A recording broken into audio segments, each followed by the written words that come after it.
भाई लोग, हम सबको पता है कि इस्लाम माचेब लाइट वेट डिवीज़न छोड़ चुके हैं। अब वो वेल्टर वेट डिवीज़न में आ गए हैं और वो अपनी अगली फाइट प्रोबेबली नवंबर में लड़ेंगे जेडीएम के अगेंस्ट में for the welterweight title. और इस फाइट के लिए इस्लाम माचेब कितनी ज़्यादा प्रिपरेशन कर रहे हैं और ये फाइट इस्लाम के लिए कितनी ज़्यादा टफ होने वाली है। और अगर ये फाइट इस्लाम जीत जाते हैं तो आने वाले कौन कौन से अपोनेंट वेल्टर वेट डिवीज़न में हैं जो इस्लाम के लिए प्रॉब्लम क्रिएट कर सकते हैं, उनको एक टक्कर की फाइट दे सकती है। इन सारी चीज़ों के ऊपर हबीब नूरमगोमेडोव अपने अपनी लेटेस्ट इंटरव्यू में बात की है, तो आइए उस पर थोड़ा नज़र डालते हैं। तो यार, हबीब का ऐसा कहना है कि जेडीएम जो है इस टाइम पे इस्लाम के लिए one of the most challenging opponent है।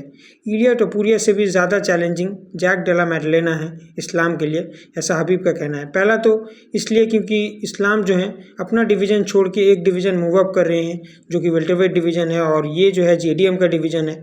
यहाँ पे वो ऑलरेडी बहुत सारी फाइट लड़ चुके हैं, तो यहाँ पे ये टेरिटरी जो है इस्लाम के लिए बिल्कुल नहीं होगी। और साइड एडवांटेज भी होगा, रीच एडवांटेज भी होगा जैक डेला मैडलेना के पास।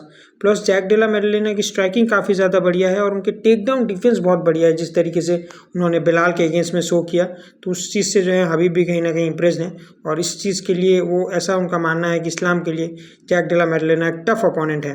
बट अगर इस्लाम इसे पास कर लेते हैं, जो कि वो करेंगे ऐसा हबीब का मानना है, तो उनके लिए जो नेक्स्ट चैलेंजिंग ओपोनेंट होगा वो साफकात राखमनोव होगा वेल्टरवेट डिवीज़न में। इनके अलावा यानी कि साफकात के अलावा बिलाल भी एक टफ अपोनेंट हो सकता है, ऐसा हबीब का मानना है। बट इन दोनों अपोनेंट को छोड़ देने के बाद कोई भी इस टाइम पे वेल्टरवेट डिवीज़न में नहीं है जो कि इस्लाम माचेब को चैलेंज कर सकता है, लिटरली एक टक्कर की फाइट दे सकता है। चाहे वो शॉन ब्रेडी हो, चाहे वो लियोन एडवर्ड्स हो, चाहे वो यान गैरी हो, चाहे वो कमार उस्मान हो, ऐसा कोई भी नहीं है जो कि इस्लाम को एक टक्कर की फाइट दे सकता है, ऐसा हबीब का मानना है। To be honest, somehow I agree, because अगर आप देखेंगे तो कमार उस्मान जो है अपनी प्राइम से पास्ट कर चुके हैं। हालांकि उन्होंने अपनी पिछली फाइट जो है याकीन बकली से जीत ली, but there are levels to this game. Islam माचेब याकीन बकली के लेवल में नहीं है, उनसे कहीं ज़्यादा सुपीरियर लेवल के फाइटर हैं। तो उस वजह से मुझे नहीं लगता है कमार उस्मान इतना ज़्यादा चैलेंज या इतना ज़्यादा थ्रेट अपोज करते हैं अगेंस्ट इस्लाम माचेब। वहीं अगर आप देख लो यान गैरी हो गए या फिर शॉन ब्रेडी हो गए, तो उस लेवल के वो फाइटर नहीं है जो कि इस्लाम को टक्कर दे सकें। Islam is very good at take down, and उनकी रेसलिंग काफ़ी ज़्यादा बढ़िया है और शॉन ब्रेडी को वो दिक्कत दे देंगे उस चीज़ में, चाहे वो यान गैरी भी हो, उनको भी वो दिक्कत दे देंगे।